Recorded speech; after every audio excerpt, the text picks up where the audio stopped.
tentar ser breve. A gente já passou um pouco de tempo, atrasou um pouco o cronograma, que imagino que tinha sido programado.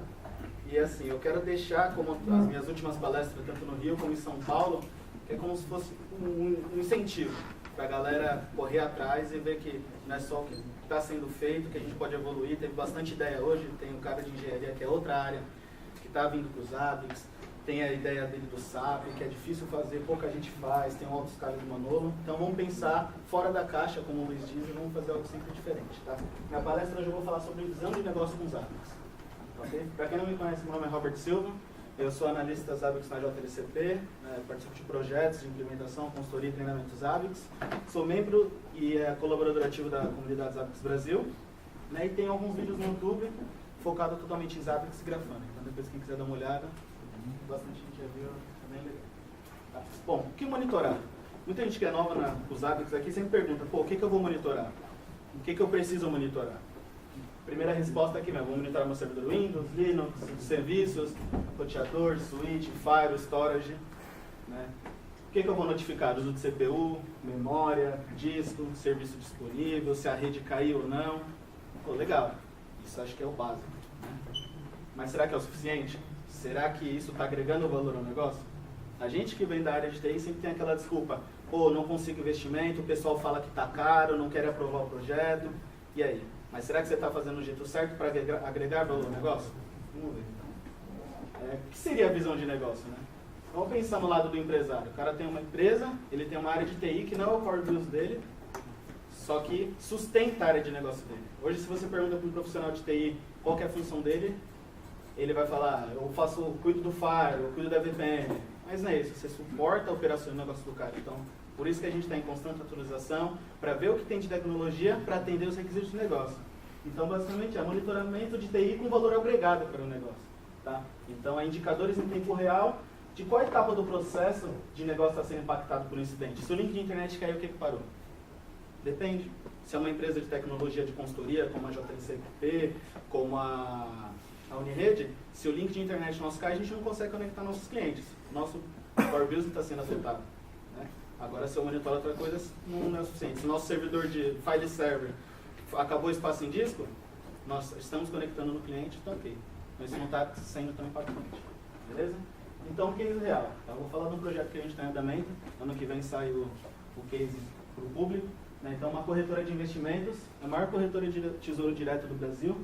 São mais de 200 mil clientes ativos, 12 bilhões de ativos sob custódia e recentemente entrou para as 250 fintechs mais promissoras do mundo. Tá? Então depois, se quiser dar uma olhada. O projeto em si. Lá já existiam os ABICS, só que surgiram novos requisitos de negócio. A cultura DevOps entrou, muita coisa mudou e para manter a competitividade com outras corretoras de investimento, ela teve que se atualizar e ser mais exigente com a área de TI. Né? Então, monitorar somente a infraestrutura não era o suficiente. Imagina assim, eu estou monitorando espaço em disco, processador, memória, ok. Tudo monitorado, a equipe de TI foi embora, chegou no outro dia, tem o e-mail do diretor. Pô, o que aconteceu? A aplicação parou, ninguém conseguiu comprar. Pô, mas eu não tenho nenhum alarme dos ABICS. Aí começa a reflexão, será que eu estou monitorando realmente o que precisa? Vamos ver, né? Monitorar microserviços se tornou essencial. Quando eu mandei o tema da palestra, o Adel até me perguntou, pô, mas o que é microserviços? Eu não sou desenvolvedor, e eu conheci esse conceito lá também. Então, o que é um microserviço? Vamos imaginar assim, hoje em dia o SAP é uma única plataforma, não sei exatamente como... É monolítico. Exatamente. Então, se você tem que fazer um update, uma atualização de versão no SAP, você tem que atualizar ele inteiro. Você não consegue atualizar uma única parte dele. Já para microserviços, a aplicação ela é dividida em elementos. E cada elemento é uma funcionalidade que é um serviço. Então, por exemplo, o e-commerce. Se eu for fazer compra no site da Unirede, no site da JLCP no treinamento, eu estou acessando uma parte do serviço. Se eu precisar atualizar aquela versão, só vou atualizar aqui. Não precisa atualizar o site, não precisa atualizar mais nada. Só estou atualizando aquela etapa. Tá? Então, basicamente, microserviço é isso. Eu não sou a melhor pessoa para definir, mas quem tiver interesse, depois ir atrás dessa informação é bem legal. Tá, ok? Então, vamos dar um exemplo assim. Você vai fazer um investimento. Alguém aqui investe, conhece um pouco da área de investimento? Beleza. Imagina Tesouro Direto. É um investimento de renda fixa. Uma empresa que é grande, ela não vai ter o seu ambiente em um único lugar. Então, vamos supor que aqui eu tenho a minha aplicação separada em 4 ambientes. Então, Então você vai comprar Tesouro Direto, para você, o Tesouro Direto, o papel X, ele está no valor de R$10, por exemplo. Tem que aparecer R$10 em todos os ambientes. Porque quando eu conecto no ambiente A. Você conecta no ambiente C. Ele conecta no ambiente C, D. E assim vai. Só que em determinado momento, eu tenho uma parte do meu ambiente que está com um valor errado. Imagina que aqui eu estou jogando para mais. Mas se o cliente vai lá, ele compra esse papel, o papel está mostrando a R$8, por exemplo, e ele compra 100 papéis. Um valor aí de 100 mil, 80 mil reais. Qual que é o prejuízo que a corretora vai ter? São 20% quase de diferença. Né? Então vamos lá. CPU e espaço em disco não vai mostrar isso. Isso não vai ser mostrado. E como que eu monitoro microserviços? Geralmente, utilizam a API. São devs e tudo mais. E aí a gente está vendo muita gente mexendo com Python, a comunidade está crescendo, vendo que a área de infraestrutura não precisa mais só, digamos, next Windows, tutorial na internet, subir a aplicação, tem que pensar fora da caixa. Tá? Então, como que eu vou monitorar? Consulta chamadas na API, trata as informações necessárias e envio para os AVICs. Eu, particularmente, trabalho com Python. É o caminho que eu recomendo que todos comecem a seguir, tanto para monitorar outras coisas, como utilizar propriamente a própria API dos AVICs. Então, você vai agilizar muito suas tarefas. Tá? Eu, particularmente, utilizo todos os dias isso. Então, aqui, um código simples, em Python, ele está consultando uma API REST. Tá? Então, essa API, se você jogar no navegador, ela vai trazer um JSON para você. Então, basicamente, eu faço request, e aí começa a brincadeira que eu estava conversando com o pessoal lá fora de entender os conceitos dos APIs. Eu tenho 4 ambientes. Nesse caso, nesse exemplo prático aqui, eu tenho 6. Então, eu preciso comparar o valor de todos. Como que eu vou consultar isso? Lógica de programação, se dedicar um pouco, você consegue. Então, basicamente, eu criei um dicionário nos AVICs, comecei a adicionar o valor para cada, e no final, aqui, para todos os resultados, eu começo a comparar. Eu vou adicionando nesse dicionário, ok. Aqui eu começo a brincar com o dicionário. Então, eu já consultei as 4 APIs, por exemplo, no caso prático, consultei as 6 APIs e começo a comparar. Eu defino que o primeiro valor é igual ao valor do primeiro resultado. E eu começo a comparar. Se os demais valores são iguais. Se for igual, status do Tesouro Direto está ok. Se for diferente, eu mando o alarme para os AVICs, falando, ó, tem divergência. Ah, então o pessoal de TI já vai ser mais proativo. Ó, pessoal, eu estou com divergência, identificamos que o ambiente X ele está com problema, não está atualizando corretamente no banco de dados, vamos tirar esse ambiente do ar, vai lá no Big IP, desativa esse ambiente. Todos os clientes continuam tendo acesso nos demais, diminui um pouco a capacidade, mas eu não causo transtorno, não causo impacto para o negócio. Como vocês podem ver, o negócio não parou, mas o prejuízo para a imagem da empresa, o prejuízo financeiro pode ser muito grande, se isso acontece ninguém percebe. Tá? Qual o tempo faz isso aí? Oi? Qual o tempo da coleta? Depende. Se você bater muito, você pode travar a API. Aí, exatamente, por isso que lá estão desenvolvedores internos, então foi todo mundo discutido esse assunto. E, hoje, assim, não adianta eu coletar a cada 1 minuto. Então, basicamente, deve ter a cada 3, 5 minutos aí que eu já consigo ter uma boa produtividade. Não tem nenhum outro sistema que monitora isso.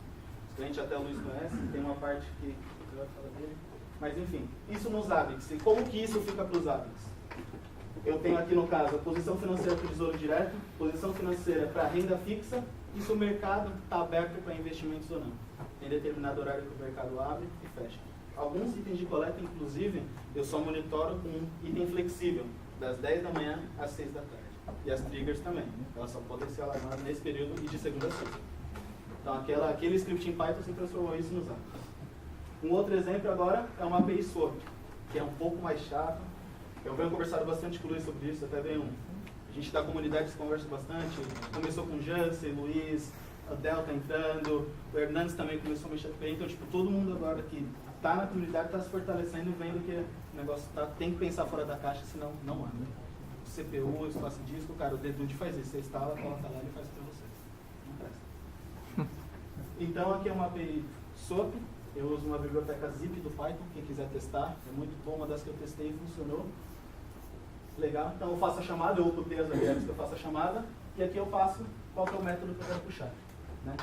Esse daqui é um pouco mais foda, até eu fiz recentemente, concluí na sexta-feira. Imagina assim, você está no e-commerce, você pode comprar tanto pelo web ou pelo seu app. Imagina que se você for comprar no web, você puxa tá por um valor, quando você puxa na web está outro valor. Vai dar merda, né? É a mesma coisa aqui. Isso aqui, esse script monitora a quantidade de produtos que eu tenho na prateleira do app e quantidade de produtos que eu tenho na prateleira do portal. Se houver divergência entre esses valores, eu alarmo a área de negócio. Então eu falo, ó, tem alguma coisa errada. Se a pessoa for comprar pelo aplicativo, ela tem 150 tipos de papéis para comprar de CDB. Se ela for comprar pela web, ela só tem 50. Então algum lugar está errando.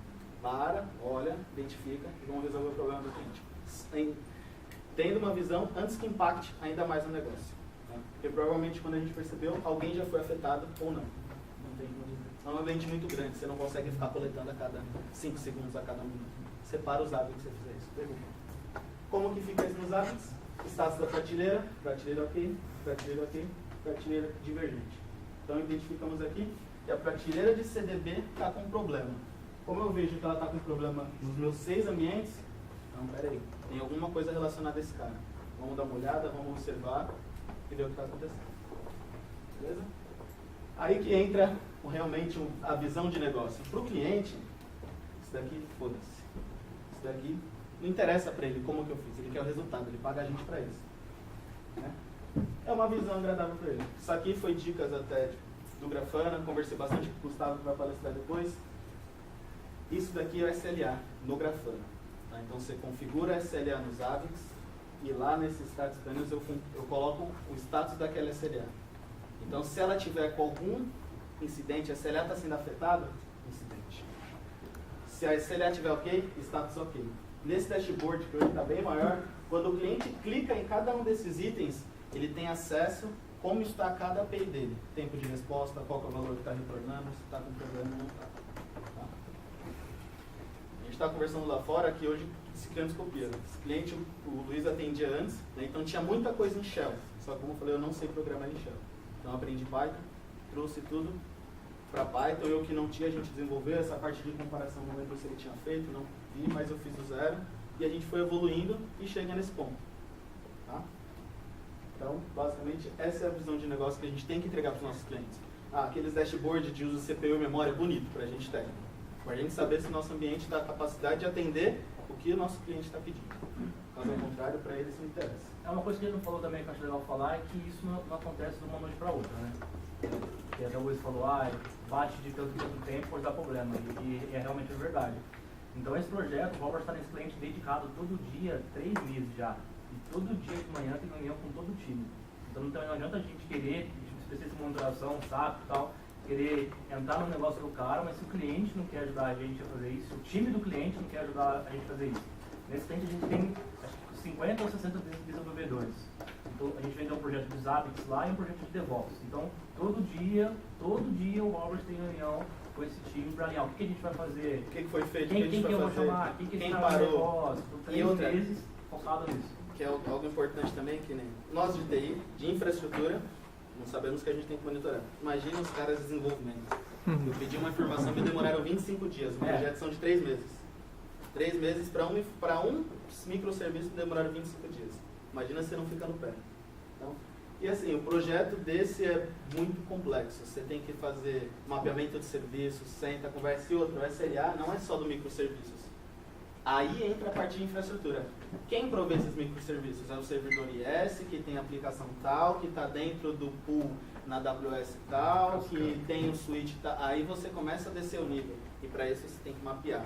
É entrevista com a área de negócio, entrevista com a área de TI, é procurar, conversar, e assim vai.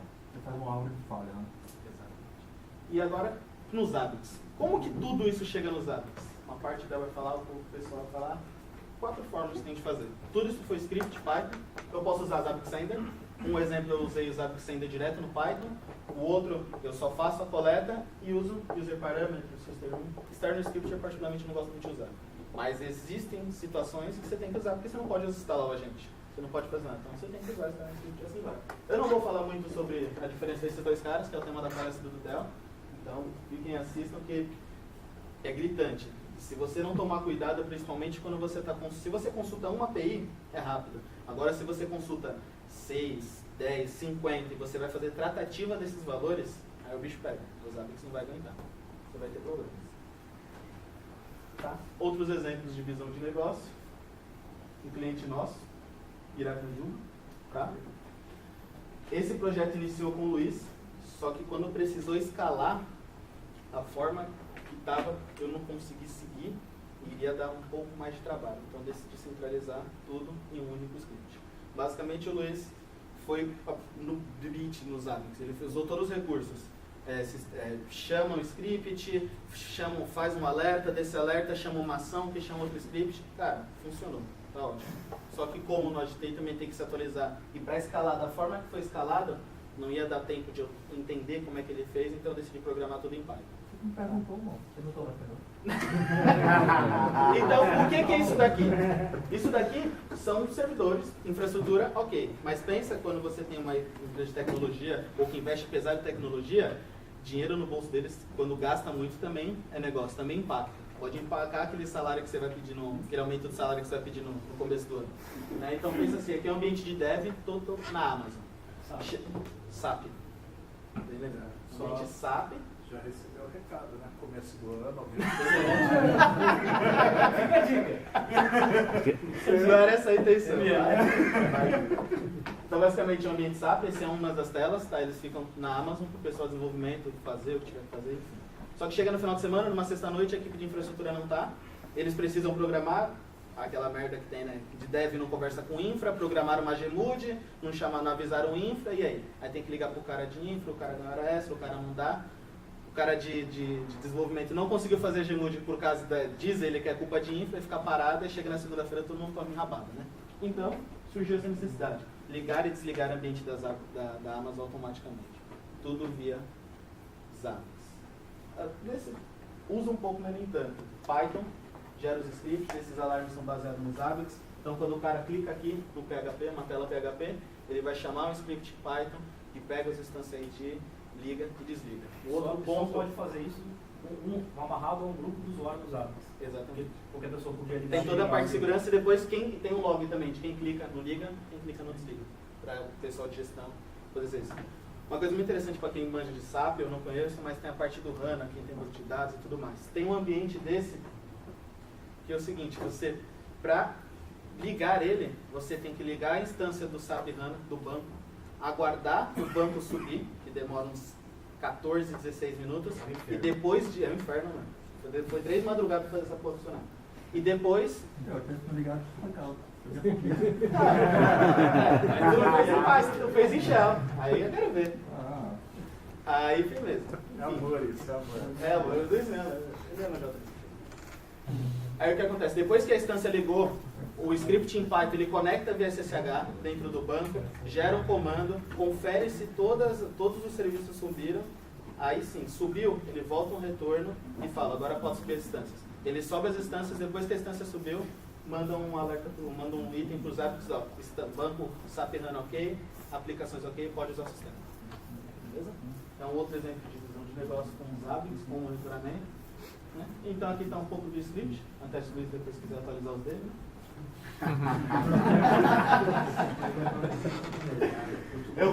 Aqui eu tenho várias funções, cada um eu uso para micro, para conectar no SSH, para rodar algum script, enfim.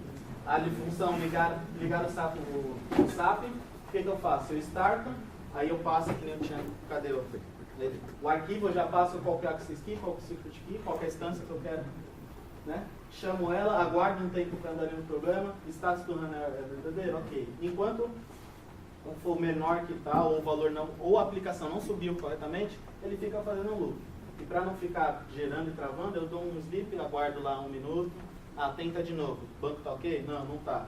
Banco tá ok? Não, não tá. Ok, banco tá ok, eu posso startar as aplicações. Startei as aplicações, faço toda a tratativa, isso tudo feito em Python, Zabbix e não pensar fora da tudo. Tá? Uma outra aplicação, uma execução de negócio, em outras palestras as pessoas já devem ter visto, monitoração status do Cefaz. Né? Então, cada estado, se algum ambiente do Cefaz estiver fora, fica vermelho. E aquele cliente que realmente precisa emitir, que parte do processo de negócio dele, ele tem toda a produção. Imagina que você produz isso aqui. Para você ganhar, você tem que faturar. Se você não consegue faturar, você está perdendo dinheiro, você está com dinheiro parado. Né? Então, tem empresas que usam muito isso daí. Tá? Um outro exemplo é um dashboard desenvolvido fora dos Zabbix. de SAP, né? Então a gente também tem bastante ambiente de SAP monitorado. E dessa forma, é visão de negócio também, porque o SAP é uma grana para você colocar. E geralmente essas empresas que têm o ambiente SAP, o gerente de TI, o CIO de TI, ele tem contato direto com a presidência. Então ele consegue transpor essas informações e tirar da linguagem técnica e levar para a área de negócio. A gente precisa aumentar o ambiente, não está aguentando, porra do HANA quer mais 64 GB de memória, a gente não tem, e assim vai. Tá?